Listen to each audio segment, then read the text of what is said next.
Well, shit show, it's been a long time, but now it's time to investigate and see what's going on with you so we can get you back on the road, because I found a nice rooftop tent that's being sold now in Canada. It's kind of like a Ursha Minor clone for a lot cheaper. Good day, everybody. Welcome to today's video. This is Jay from Backcountry Wrenching. Today we're going to dive into the Jeep and start investigating to see what the issue is. There's a couple things I need to address before we even start taking it apart, because these two issues can definitely cause the problems that I'm having.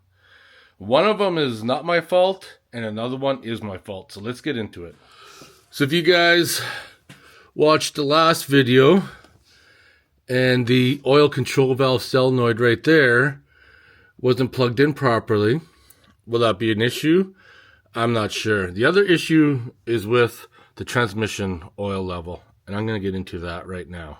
And the reason why I say the transmission oil level is because the last time this Jeep worked, I came back from a camping trip and I decided to check the transmission oil after a long trip, and it looked like it was low, so I added about half a liter, and then the next time I take the Jeep out, I get this code. Now, if the transmission is overfilled, it could put it in limp mode like it has now.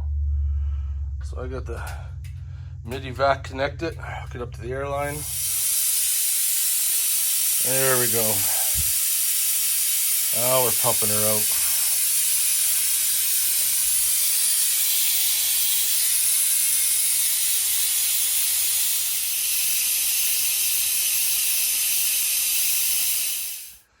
So now, to accurately check it, I need to hook up the batteries, restart it. I'm going to clear the codes, and we're going to check it, because those are the only things I've done before all this happened. So just to rule out anything, this is what I'm going to do. Right now, just doing an automatic scan, because I already know what they are, so we're just going to clear them. So now I'm going to start it. Oh, fuck, I had the batteries disconnected, for fuck's sakes. I just got the battery charger on her right now for some juice.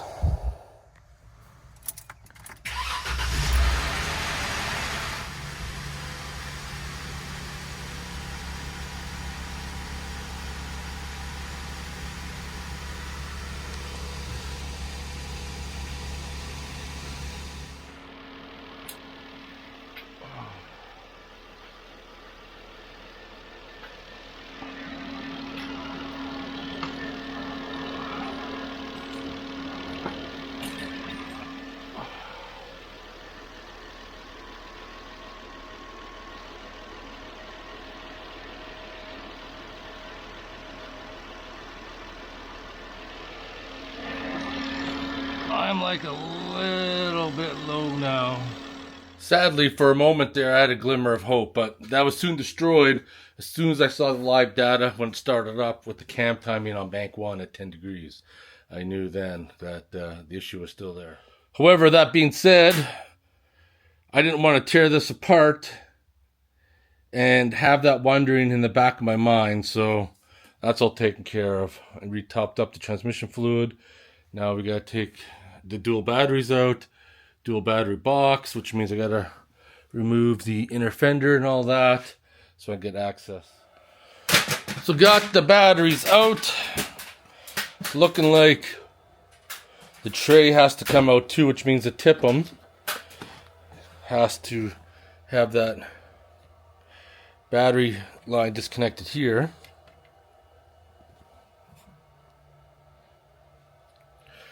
So once this disconnected, and I pull these tabs, apparently there's enough room that I can flip it over. However, I got this through there. So it looks like here, I'm going to have to cut the wires and put a connection terminal. Get that battery tray out. And then see what else I have to do.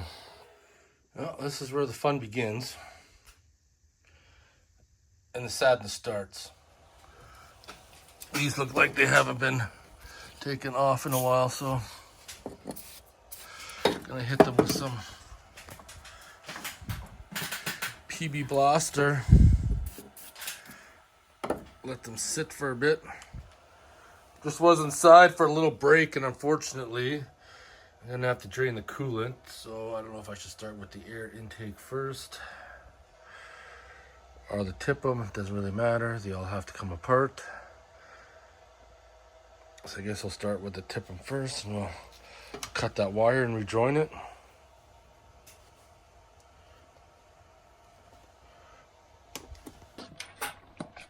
Slide that off. I need to pull this hose off. See if I can get my, yeah, got my number 8 in there.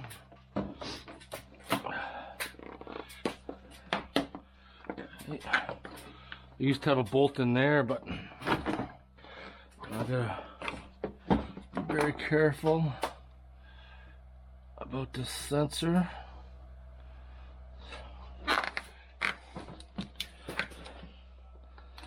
There we go. Sensor's disconnected. I can pull this out. See if we can work this tip-em out of this bracket.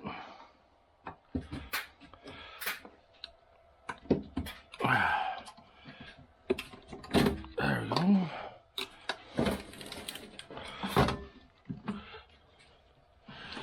I forgot I need to disconnect that battery post right there. I can't pull it up and out of the way with that battery post. Actually, that was pretty impressive. I'm going to put the nut back on. So this will lift up.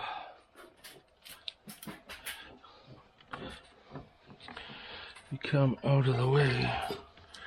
A lot of things out there. We had a lot of things tangled up here. You gotta be mindful of. All right. Okay. I'm gonna look at putting that one back in. I'm not sure if these are. Yeah, they are 10 mil.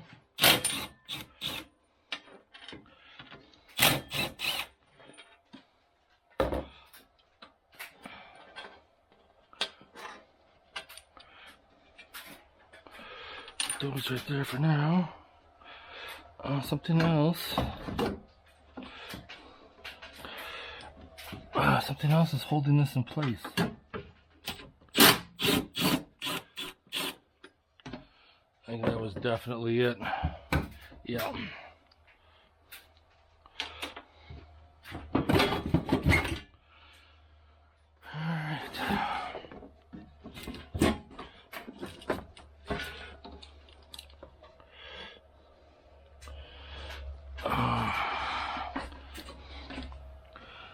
Think gonna have to pull this tray too. Battery tray was cut and that wasn't supposed to fall down.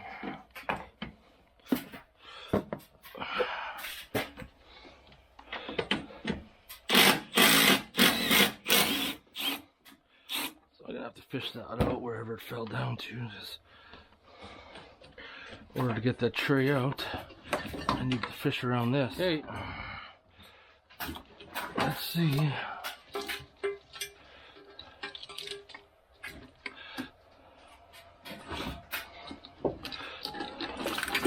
This is always a problem when you start getting into custom things. Is doing all this stuff. That made it wide open. So the evap, push that and get that off the way, and I can just take this and flip that up. And I don't like how this is all open like that. Pull the red pin back.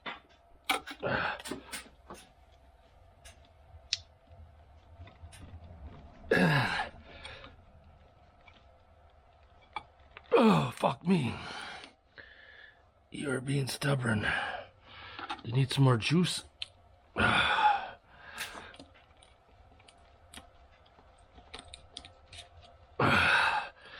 we go. There we go. So now, I'm gonna try to bust a coolant line off there and then off there. Got this pump a while ago.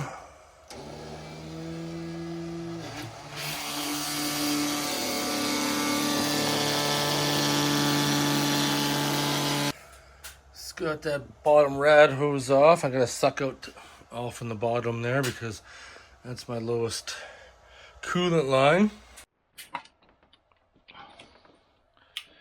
See if we can get ourselves in here. Compress that clamp.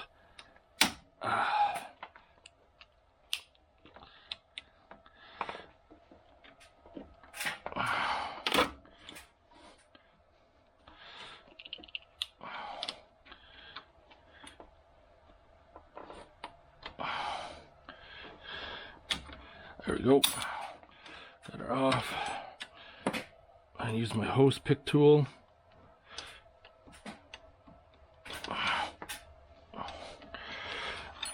That helps breaks the seal.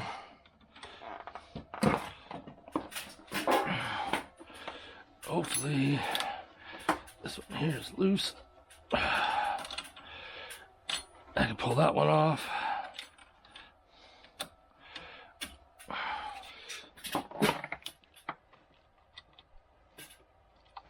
See if I can fish that bottom one out.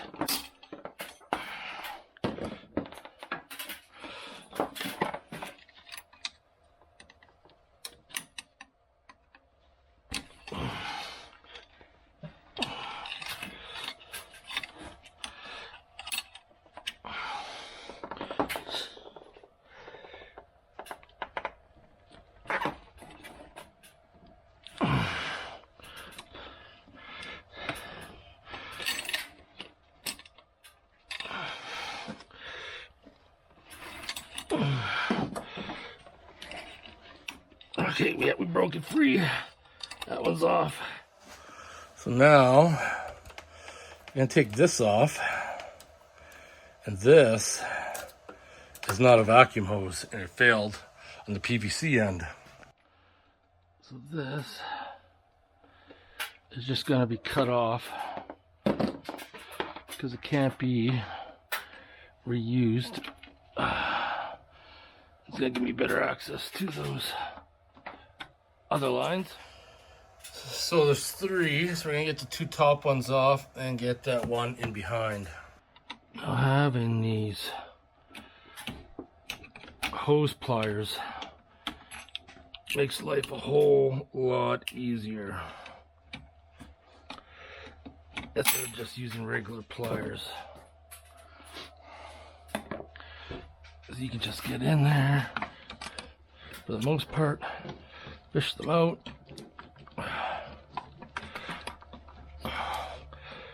I'll try to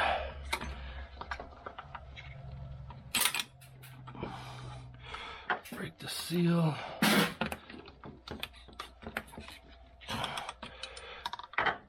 I think the seal out in there is broken. Good.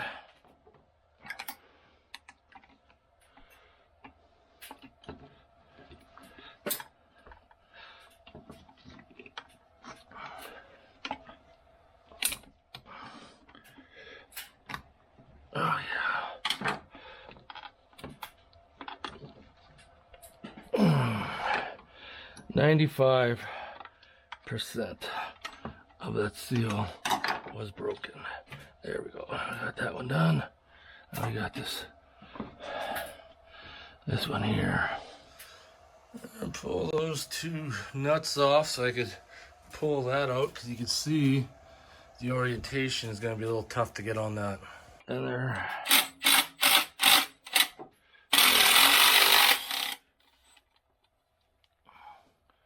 That didn't want to come off too nicely. That side did. Fuck onto the floor, to the depths of hell. There we go.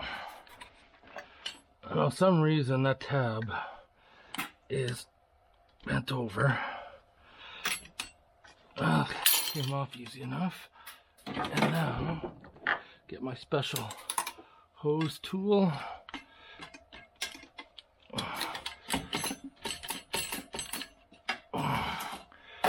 There. That's out. We're out. So I could probably rid myself of that bracket now.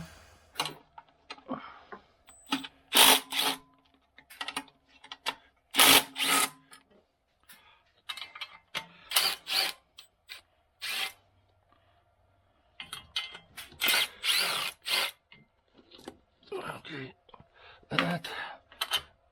that bracket come off. If this, I don't think it's gonna work that well.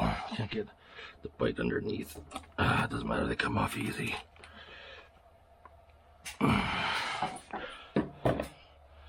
Sometimes they do, sometimes they don't.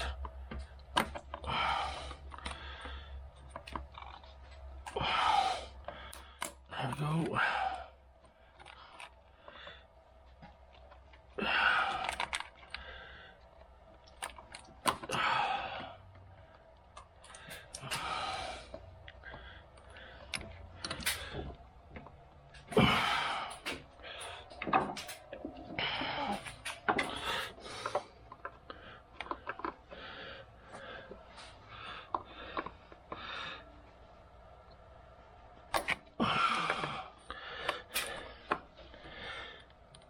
There we go. Set to get on. Okay, so this, get this up, tucked up out of the way. So now, to pop these ones off, off the oil control valve actuators or solenoids. I really don't want to. They say to take this off, but I think I might be able to work around that. Need to pull the electrical off the coils and remove the coils.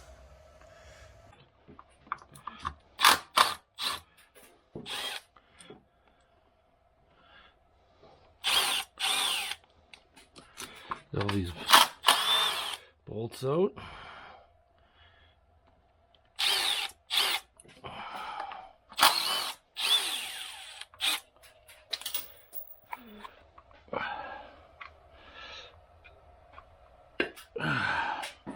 One, no oil in that cylinder, no oil in that one, and nothing in that one. So now I should be able to get my sausage hand in behind there and pull the PVC out. Done. So I still have that wire, but what I'm looking at is that, oops, that's not a vacuum hose, and you can see it's collapsed there. I gotta try to get that out. Now we got this one here. Just gotta pull that red tab out. Get your big sausage hands in there and pull that one off. Oh, that's why you never put a hose clamp on that, on a vacuum line. Holy, vacuum line sucks, not pressure.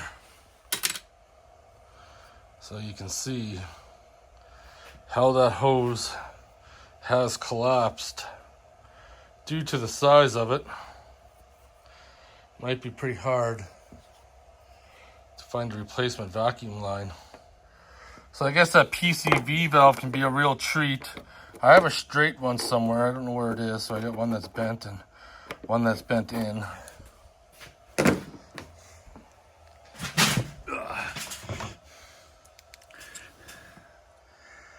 it's right behind there. So I'm not even gonna bother trying to film it because you're not gonna be able to see it anyways. So both screws are out, T25. This one here is the one you need, the one that curves in. That bottom one was actually loose by hand. So that's how I was able to spin it out. And I should be able to just reach in there, grab it and pull it out. So now, I should be able to get my sausage hand in behind there and pull the PVC out. Done. Got the cam sensor left.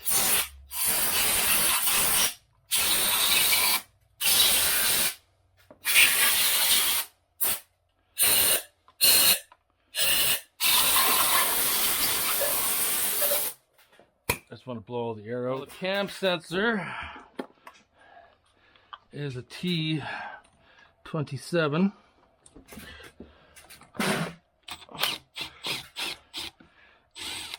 And I remember that because if you guys remember, when I arced out on the battery, it sucked. Now I gotta wiggle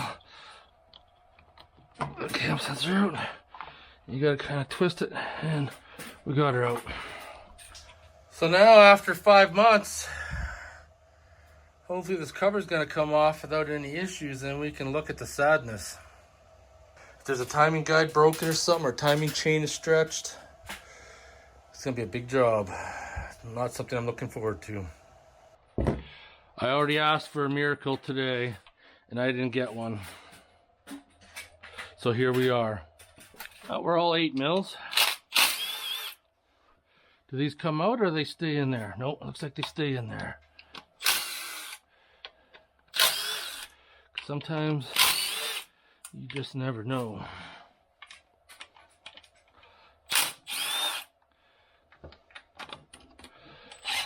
Damn, that one's too long. That one's too long.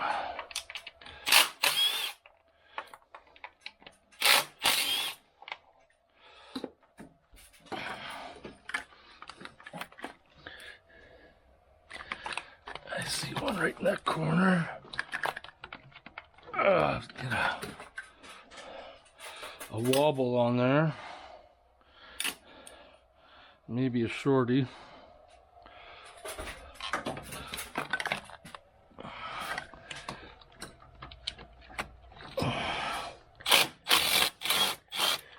And then there's one right there, but I'm gonna need a long one for that one. And then there's one right down here. I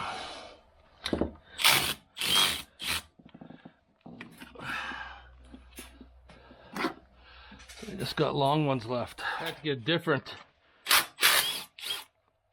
1/4 inch 8 mil because the one I had would not be able to fish down in there.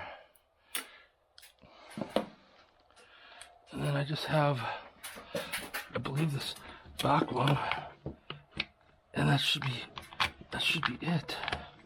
Theoretically, if I can get on that one.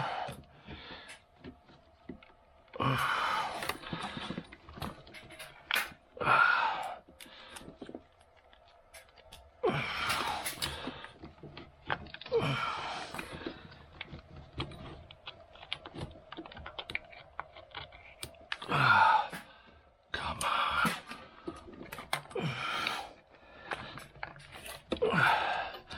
You being the gatekeeper? That should be it. That should be all of them. I think that's it. I know this is... probably does not want to come off easy. There we go.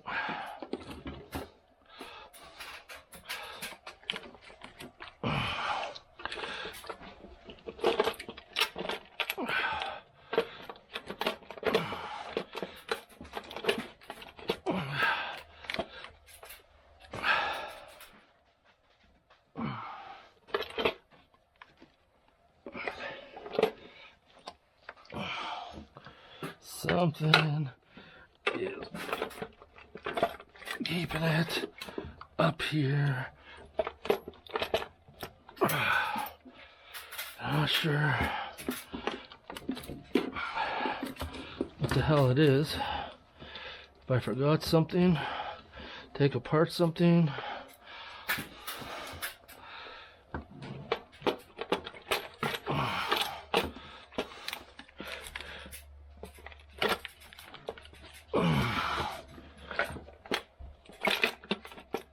Oh, fuck me, what's wrong? Finally got the valve cover off that dipstick.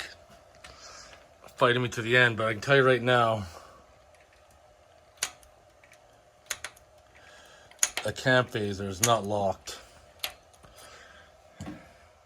That's probably my issue. Got it all apart, and there's only sadness.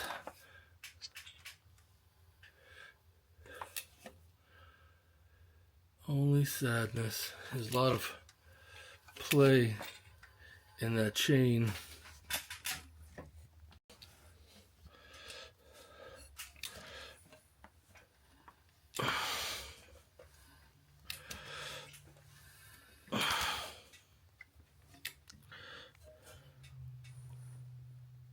Yeah, sadly, fuck.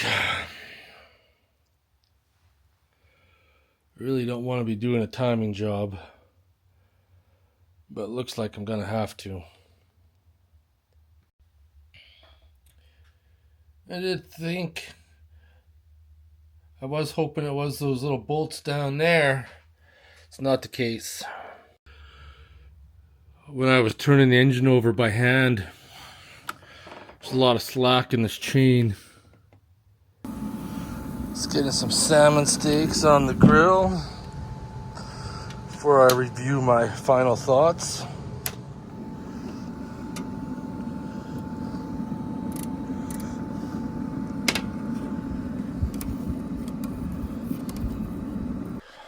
So, back in the garage, just to end this video, not 100% right on what is going on there. The timing is out by one tooth, or one, I'm not going to say link, but one rivet.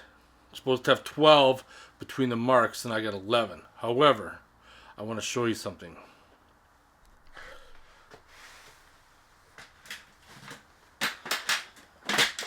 Try to set this up so you guys can see.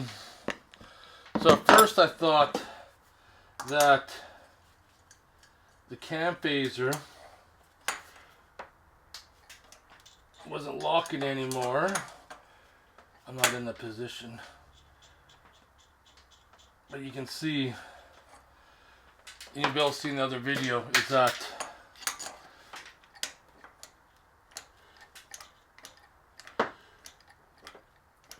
the cam does actually turn with it.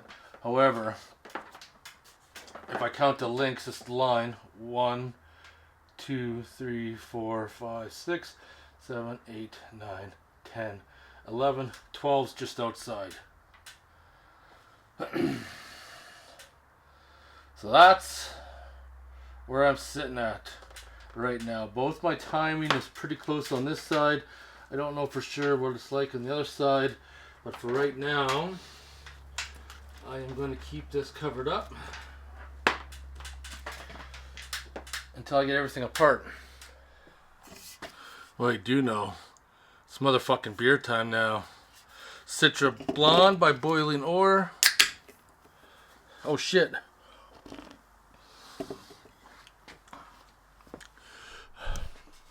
Alright, motherfucking beer time. That's where I sit for right now. My garage is pretty full. This is going to be a challenging project. 2 motorcycles in the garage. All my other shit. I got to get underneath the Jeep. Drop that ARB skid pan, which is heavier than fuck. Get that out of the way. Drop the oil pan. Take the intake off. Valve cover. Front timing cover. See what I all need. I already started ordering some parts. The